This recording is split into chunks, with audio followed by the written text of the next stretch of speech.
Hello, people. I'm coming to you live tonight to talk about the winter storm blast that happened here in Houston, Texas.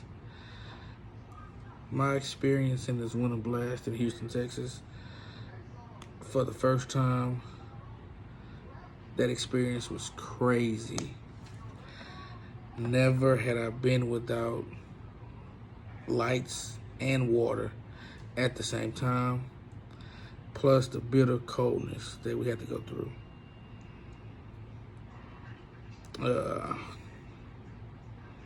I hope and pray that the people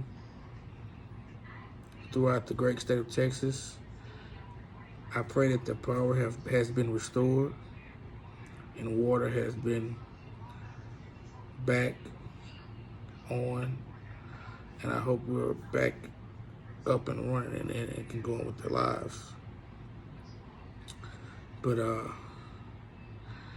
this here really was a eye-opening experience. We had to bundle up starting Monday night for us. Well, Tuesday morning for us. Our lights shut off. Tuesday morning around, I would say about 4 o'clock in the morning, the power had went out, and the power went out. I gathered my family up, and we were prepared for whatever had happened. We had food in the house. We had lights. We had flashlights, and we had different little lights that we could, battery operated lights that we put throughout the house so we can have lights. We had food in the house. But the only thing we were scared about about the power being out, that the food is spoiled. But that wasn't a big issue because the first day the lights went out, me and the next door neighbor, we put out a barbecue pit and we put some food on the grill. We put food on the grill that we had in the house that we could eat. But when it turned nighttime, we had to really bundle up to stay warm. And I'm thinking to myself, in the state that I live in, we are known for energy and power. When you think of the state of Texas, the first thing come to mind is, hey, the great state of Texas, this is the energy state. And that's the first thing came to my mind too. Hey, this little winter storm blast, I don't believe that the lights would go out. I just could not fathom the lights going out. I couldn't get that through my head that the lights would go out. But they did go out. And people were without lights for days. Still to this day, people are still to tonight still without lights and water. Our water in our townhome just started working right today. I was able to take a shower today. So we were lucky that we didn't have any pipe damage that burst through our roofs and all that. Thank God that didn't happen. But millions of Texans has had pipes burst throughout the house, water leaks. I've seen pictures of animal shelters where some animals froze to death. I've seen it where folks had to check themselves in hospitals because of medical equipment, because of medical conditions. They couldn't access their medical equipment at home because of the power. And the next thing I want to get into is the failure of the Texas state government. And the failure starts with the head of state, which is the Texas state governor, Governor Greg Abbott. He failed Texans. This was a storm that had been on the news throughout the state of Texas throughout last week. right? So it was a whole week to prepare for the storm. Because when I left my job Friday, they told us, well, hey, y'all go home and get prepared for a storm. You may come back to work Tuesday. Tuesday ended up being, well, hey, let's look out for Wednesday. And Wednesday went from, hey, you won't be back for the rest of the week. And the rest of the week, we don't even go back. I don't even know if I go back to work. I think I go back to work next Tuesday. So this was a storm that the government of Texas did not get ready for. And the governor went on TV with his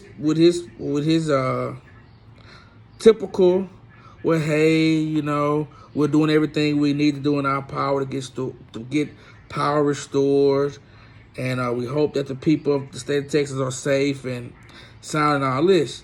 But then, a couple hours later, he go on Fox News, and he goes on Fox News with the talking points of it's because of the Green New Deal.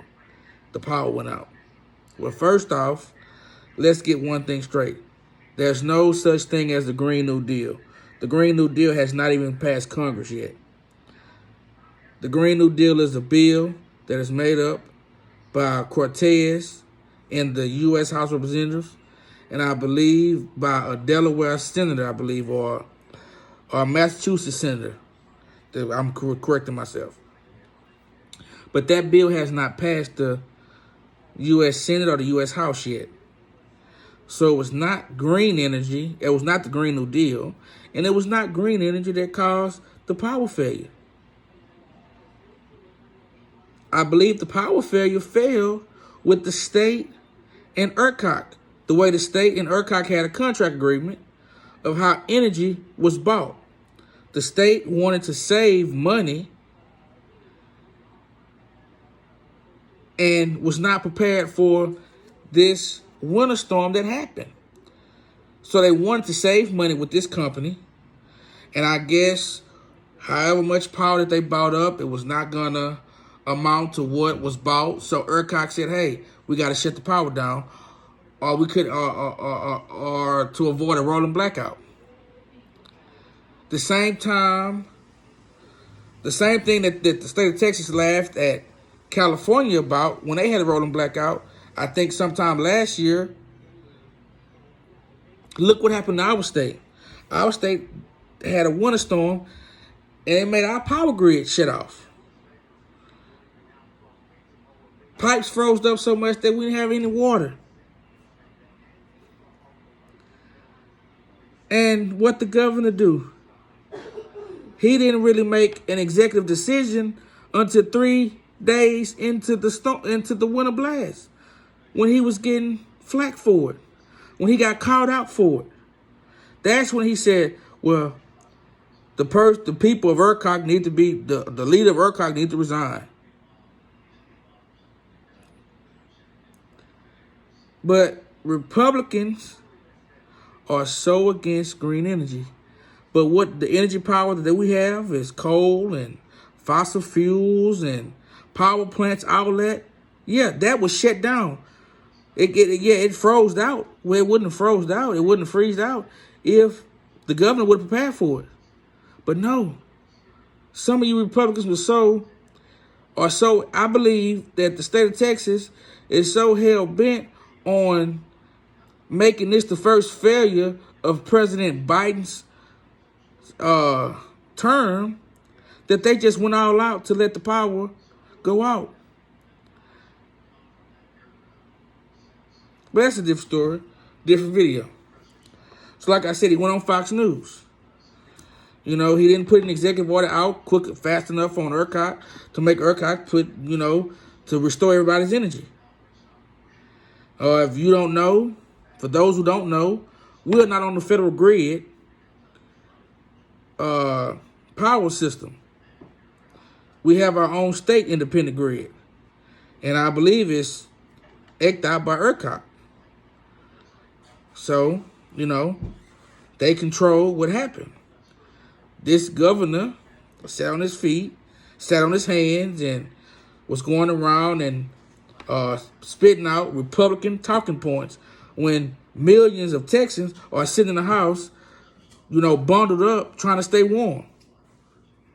And then on top of that, you have Senator Ted Cruz, who leaves Houston, Texas, who leaves the whole state to take his family and daughters on a warm trip to Cancun, Mexico.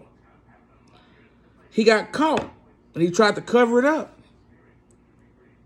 And lines say, well, I was just taking my daughters over there just to make sure that they make it to Cancun, Mexico safely. And I was coming right back to get to work to help Texans. Brother, you lied. You got caught. Because guess what? The news revealed text messages that you text some of your neighbors. Are y'all ready for them to join you and your family and your daughters out there in Cancun, Mexico? Yes, some might say, well, what can Ted Cruz do? He can't go and restore power, but he's a government official that was elected to represent the state of Texas.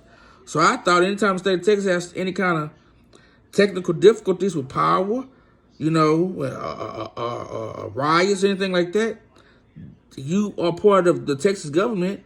So you need to help and be on the ground doing everything you can to help restore power and get the resources that the people need. But you were not worried about the resources. You were worried about going to Cancun, Mexico. So I said to the voters, hey, let's do this. The next election that's in Texas, let's say, I remember when our power was out, we didn't have power, water. We were suffering in the cold. Did our Senator Ted Cruz come through? No. So let's put him on a permanent vacation, and him and his daughters. This is how it felt to us when the power went out. Mexico, all they want. What happened to the lights, y'all?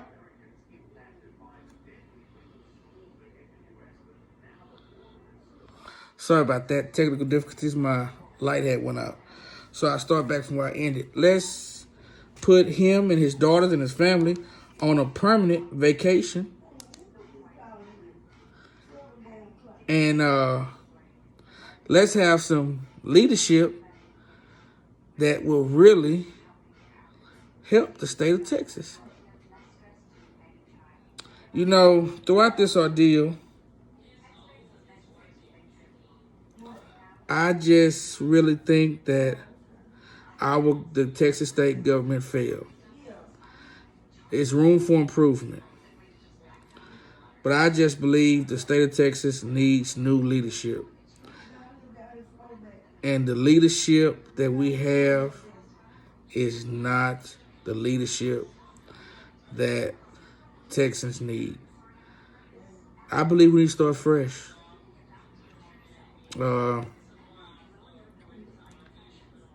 We haven't had a Democratic governor since 1990, which was Ann Richards. And after Ann Richards was Governor Bush, and then Governor Perry, and now Governor Abbott.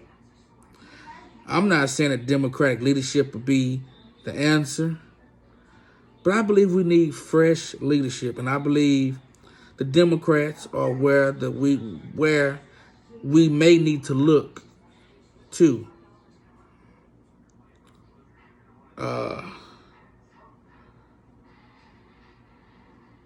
Because we've been under Republican leadership for a long time now, since the 1990s. I was born in 1991, I'm 29. And we've been under the leadership of Republicans for a long time. Maybe we need to switch parties. Like I say, he came on TV later and said, well, hey, the buck stopped with me.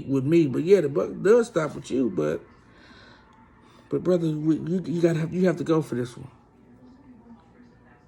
The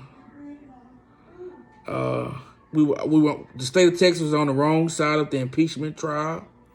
We were one of the states who said, let's try to overturn the election and give it to Biden. We have an attorney general that is more corrupt than some of the criminals he authorized the state of Texas to put in jail. We have senators that represent us that views are crazy.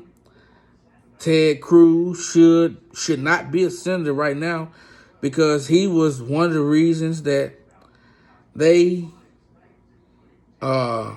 rioted the U.S. Capitol. So that alone, you incited a riot on the U.S. Capitol, Ted Cruz. You left your constituents in the dark and in the cold. Hey, what else can you do to us? We as Texas, we have to realize we have to hold these politicians to a certain standard. You know,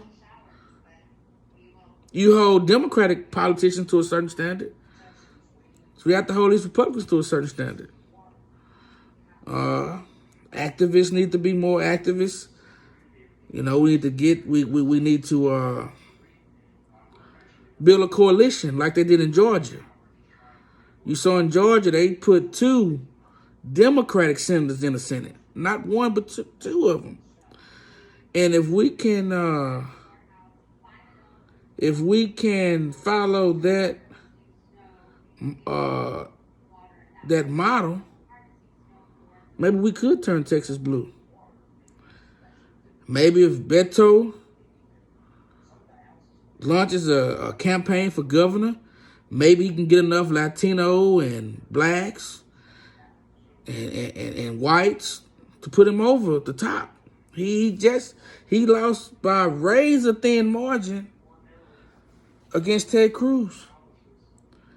You know? Maybe he can beat Greg Abbott. Because Greg Abbott leadership in the state of Texas is failing us. He is failing Texans. And he really failed Texans in this winter storm. What if we have another winter storm? Because we're not out of winter yet. You know, groundhog didn't see his shadow. I don't know what they say. The groundhog didn't see his shadow or something. So winter is going to be extended a little bit this year. What if another winter storm happened? How do we know when it's the summertime? How do we know the state bought up enough energy for the summertime? You know, we have some hot summers here in the state of Texas. And if you didn't buy enough energy for the winter, hell, how do we know you bought enough energy for the summer? Now, Texas, we could stand the cold and darkness, but people can't stand the darkness and heat. You know, so we got to think about that. We got to be some thinkers about, you know, about how our government thinks. Our government thinks too conservative here. Everybody in the state of Texas is not for government assistance, but when you need the federal government to come in and assist you, you should have that government assistance. And we should have some kind of backup plan for when the state grid went out, let's hop on the federal grid. But we didn't have that. We just had one grid to hop on. Yeah, and I'm hearing that we're not the only state like that. And any other states that's only on a state grid system, they need to get off the state grid system and get on both state and federal grid system.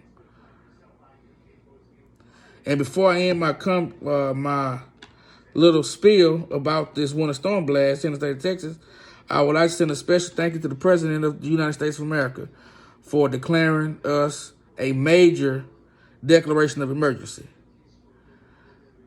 Maybe if our governor would have reached out to you sooner, you could have had resources down here sooner than you had. But thank you for your due diligence. And when you did get the declaration, you signed it automatically. And we look forward to you coming down here to see some of the devastation that happened from this winter storm next week.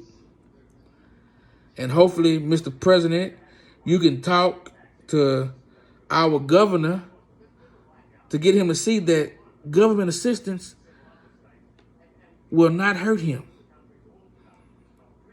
You know? So thank you, and that's my take on the Winter Storm Blast. Like this video, give it some thumbs up, and I'll come back with some more of my commentary on politics in America and in the state of Texas. Thank you. Y'all be blessed.